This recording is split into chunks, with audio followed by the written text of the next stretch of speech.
What's good, guys? Mike Thomas, aka the Young Trishly here. Today I want to talk about the ban list. I'm here with chat. They're over here, and I just want to share some of my thoughts on the ban list with you guys, and hopefully we can all grieve this abhorrent ban list together. But as always, be sure to like and subscribe if you do enjoy this kind of content. It really does help me out a lot, and it lets me know to keep making more of it. Also, if you're looking to get better at the game and you want to support me, I do offer coaching sessions through Medify. I love helping people get better at the game, and I know from personal experience that sometimes the best way to do it is through a one-on-one approach. I recently found out that I'm within the top 15% of coaches on their platform, so definitely check me out on there if you think that is something you might be interested in.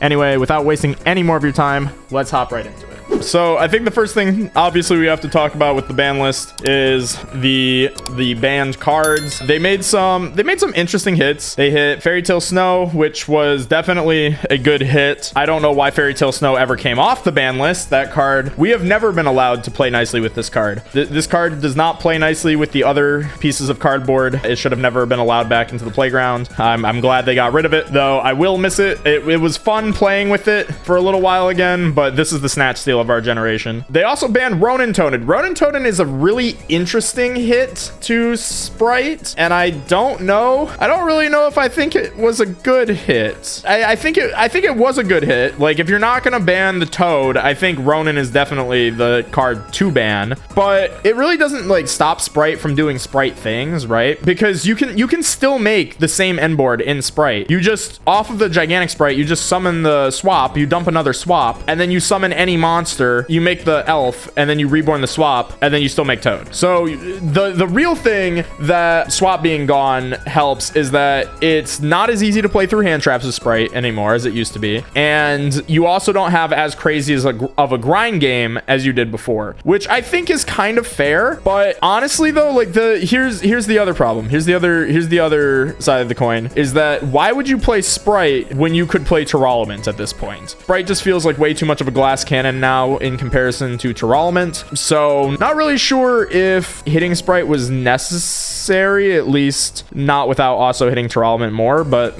you know, I don't know. I think this is fair though. I think this is warranted. Banned Needle Fiber, or halqifibrax, is gone now. He's been around for a long time. People have been asking for him to get banned since he was introduced. I recently, in my last banlist video, I said that I didn't think he needed to get banned, but I don't think it's like necessarily a bad hit either. You know, a lot of cards died for Halq's sins, so he's finally been punished for all of the evil he's introduced into the format. But it is sad to see him go. I really liked Halq as a card. I thought he made the game really interesting and fun, and the game just feels a little bit more restrictive than it has for the past few years, and you know, it's gonna take some time getting used to that, but it's okay. It's okay. We will mourn the loss of Halq together. As for Chaotic Magical Dragon being the next card hit, this was really out of left field. I don't really get it. You know, I kind of get it because they hit it hits the Punk Engine being super free, but it also doesn't hit, like,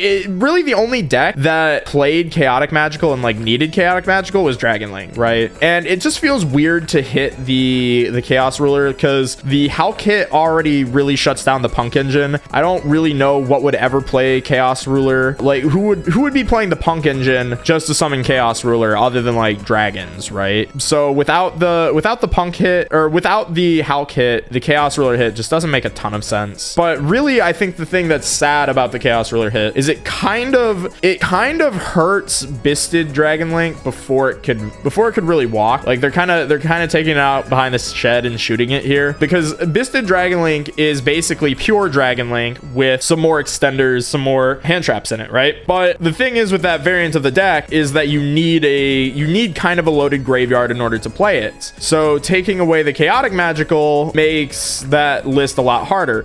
Pure Dragon Link really doesn't have a good way to summon Borrelens as it currently stands. Like, you have to go through a lot of hoops and jumps to get the Borrelens on the field. But not only that, you don't have any real push. So like, if you're going second, you can't access code OTK your opponent anymore with the Chaotic Magical, which really handicaps Dragon Link. Dragon Link's ability to go second has been significantly hindered. And I think any deck that was playing Chaotic Ruler plus, you know, Access Code has been hindered in a significant way. So I think Chaos Ruler is a really sad hit. I understand it because Chaos Ruler is a really good card, but it just feels like more hate to the Dragon Link archetype than was necessary. I feel like Dragon Link wasn't really doing much in the TCG. I think it was just me and a few other, like, I think it was really just me that was still playing it at this point. Outside of the pandemic players doing well with it at Nationals, I don't think Dragon was doing too much with it in this format. So I don't think that was necessarily warranted, but I think there's still hope for Dragon Link in the future, and I'll get into that in a future video. Then Red Reboot also seems really out of left field.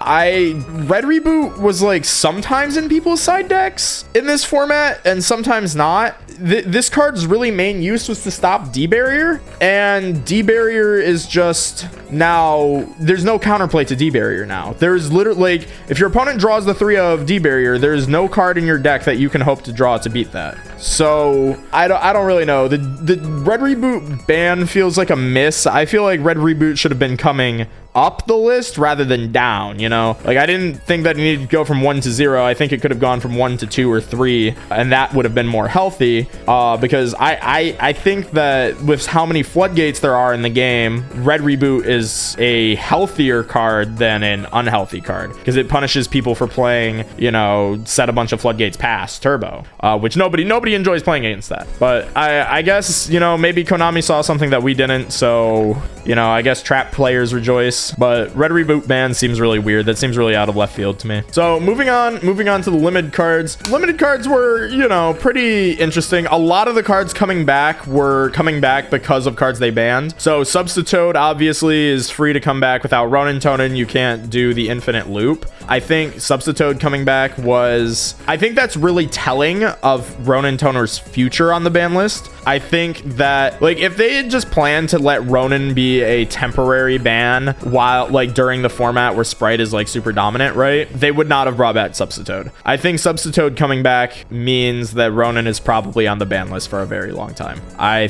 think Frog players it's going to be a very long time before Frog players get to see their Ronin Tonin back again. I think that's really sad for people that really like the Frog deck, but it's cool that we have Substitute again. I don't know if that's going to cause problems. I don't know if there's loops that you can do with Substitute without Ronin Tonin, but that's yet to be seen. That is yet to be seen. Steam the Cloak and O-Lion coming back, obviously, because Halq is gone, so those cards aren't nearly as abusable. Halq and Auroradon are both gone, actually, so they're not nearly as abusable as they were previously, so those make sense. As for the cards that are being limited, not related to cards that were banned, Cyberjar coming back is interesting. I think it's been a really long time since Cyberjar has been legal in the Yu-Gi-Oh TCG, which is cool because Cyberjar is one of my favorite cards from the original, like, Yu-Gi-Oh series. However, I don't think this changes much, but at the same time, I also feel like now I have to fear set monsters. Like, I feel like I have to fear set monsters now a little bit because there's always the chance that somebody's randomly just playing Cyberjar for the, like, +5 that this card gives. But otherwise, you know, like, Cyberjar coming back, I feel like that card's not really going to have much of an impact on the game. Spellbook of Judgment coming back. This is something that we saw in Master Duel recently, so maybe there's some communication going on between the Master Duel and TCG teams. Spellbook of Judgment is interesting, to say the least. I don't think it's going to accomplish too much. I don't think Judgment is nearly as powerful as it was in 2013, because the simple fact is Judgment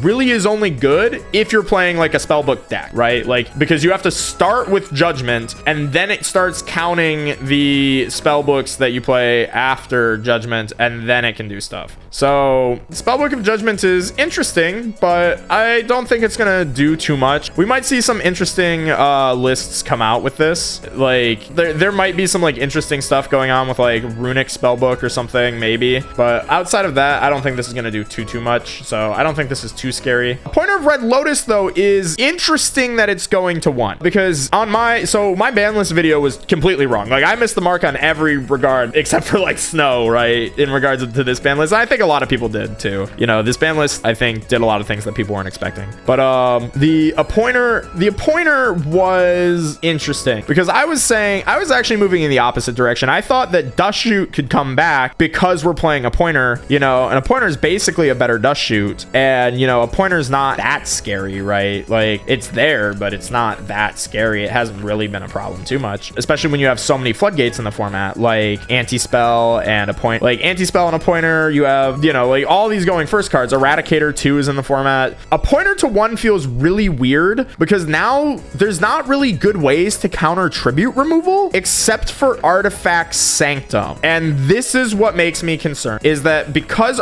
so at the start of every format, there's always somebody who tops playing Artifact Sanctum in their sideboard with Scythe, because at the start of a format, people are still figuring out what they want to do. People don't really have a game plan for, you know, your opponent goes first, does whatever, set Sanctum, summon Scythe, right? You know, and it goes both ways for the turn 1 player. The turn 1 player doesn't know if you're on board breakers or hand traps yet, so set Sanctum is a very safe way to side for going first because it covers both options. So set Sanctum is now probably one of the better going first options, because if you weren't playing like anti-spell or eradicator, you probably played a pointer, right? But now, because you only have 1 copy of a pointer, well, you're probably not going to play 1 copy of a pointer, but you are more likely to play something like 3 copies of Sanctum with a Artifact Scythe in your deck to just shut off your opponent from being able to special summon. That leaves the only tribute removal really left in the game as raw sphere mode. So Sanctum, I think putting a pointer to 1 might have the unintended side effect of Sanctum seeing a lot more play, which is really frustrating because it never feels good for your opponent to flip Artifact Sanctum on you, especially after they just cut one of the outs to Artifact Sanctum. And on top of that too, people hate Artifact Scythe. Like, people hate that card. So if that card appears more in the format just as a consequence of us losing better options as a side deck engine, then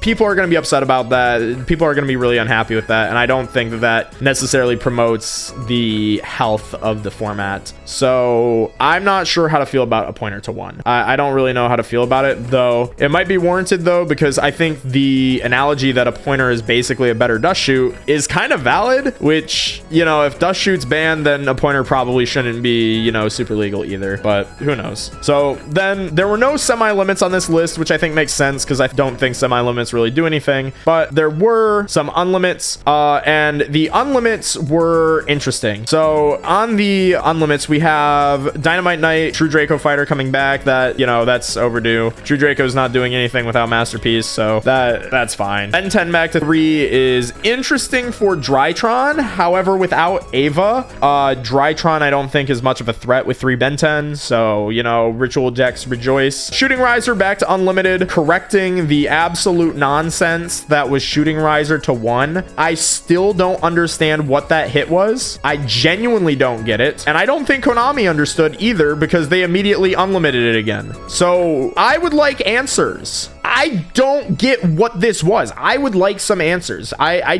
don't know what they saw in Shooting Riser where they felt like you couldn't play multiples of it in your deck. I really don't understand what that hit was. So, you know, if anybody in the comments or even in Twitch chat, like if any of you guys know, please tell me what the logic on Limit Riser was and why they have now reversed it and unbanned it, because I don't get it. I just don't get it. Fusion Destiny back to 3 is good for hero players. This is, you know, this is just their best card for hero players. So without Verte in the game, you know, Fusion Destiny as a package isn't really doing much anymore. But it's interesting that it's coming back to 3 because we could see the inclusion of the Fusion Destiny package in decks again. Like, that is an option. You know, people might just start shoving 3 Fusion Destinies and DP into their deck again. But without Verte, I don't think that's likely, but you never know. You never know with Yu-Gi-Oh players. It's always possible. Nadir Servant back to 3 makes sense. It at 2 didn't matter. Trickstar Light Stage at 2 again, coming back to 3 didn't matter. Walls of Revealing Light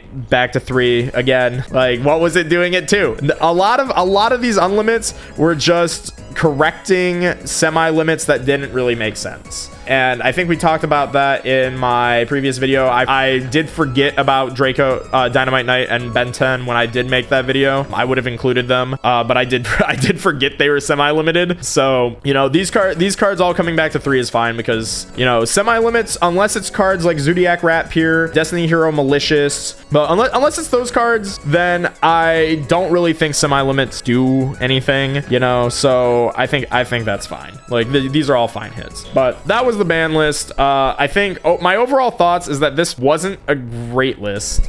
I would have really liked to see Mystic Mine get hit, and I want to talk about that before we close out the video. And really, I think Mystic Mine not getting hit is weird because I don't think Mystic Mine needed to be hit from a game balance perspective. And to explain that, Mystic Mine is a card that, as long as it's on the field, neither player can win the duel. So it has to remove itself eventually, right? Like, either you'll draw either a player draws the out or the player that activated it removes it from the field themselves to try and go for game. And really the only time that it becomes really degenerate is in pure Mystic Mine strategies where they are attempting to, you know, burn you to death, or they're trying to mill you out with like runic cards. Those are where Mystic Mine gets super toxic, and I hate those decks in such a way that words cannot describe. But like Mystic Mine as just a card itself, as a card that sees play in the side deck, I think is fine. Like I honestly think the card is fine. I think that it's been overperforming recently. I think that people were just under respecting the card by a lot. You know, there's the Jesse Cotton meme. How are you not prepared for Mystic Mine? And I think that's kind of valid. Like, it's really surprising to me that stuff like Beat Cop plus Mystic Mine even held water in tournament, because that was something that was for a long time, you know, like people talked about, but it was just a joke. It's like, yeah, but like people play Cosmic Cyclone. It's gonna get cosmicked. That's the most common out to it. And I think it was just a perfect storm of like people just under respecting the card, under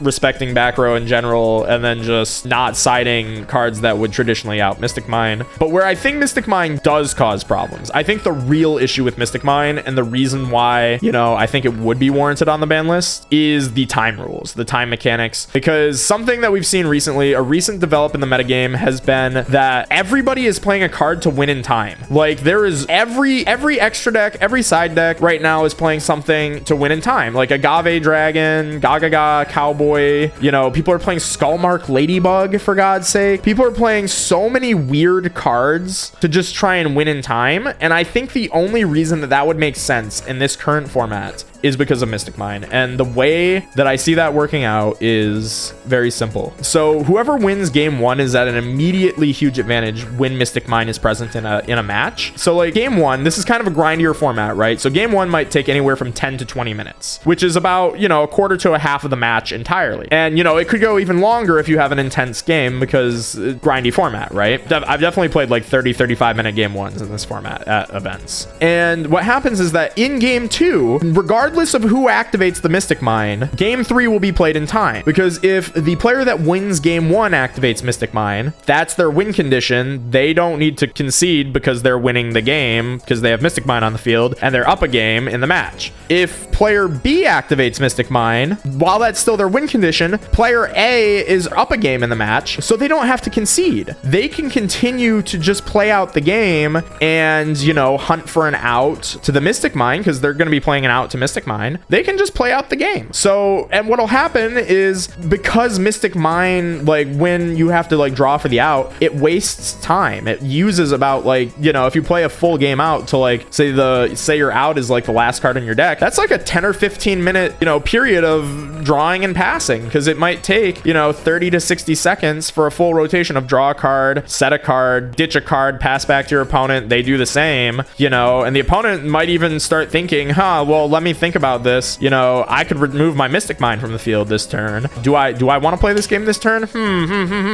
You know, like people, so it takes a while, right? And what ends up happening is that by the time that Mystic Mine is outed, by the time that game is resolved due to the Mystic Mine, there's only a few minutes left in the match. And with the current time rules, you know, that's either super advantageous for the player that won game 1 and super disadvantageous for the player that, you know, lost game 1. So that's why I think Mystic Mine Mine would probably need to be banned is because it creates a really toxic and degenerate tournament experience. And, you know, I heard a lot of reports of this from like the YCS where like so many people were just going into time because one player would play a Mystic Mine somewhere in the match and it'd waste 20 minutes because neither player can scoop. So I don't know. That's my thoughts on Mystic Mine. I think that if we had different time rules, Mystic Mine could probably survive, because if you have to start game 3 in time, you know, you can actually play your deck without having to, you can actually play a game or attempt to play like a shortened version of a game rather than, you know, just saying, I summon Cowboy, I win. So that's all my thoughts on Mystic Mine though. That's really where I'm at. It's sad to see that it's still in the format, but you know, I guess we just as a community have to play faster and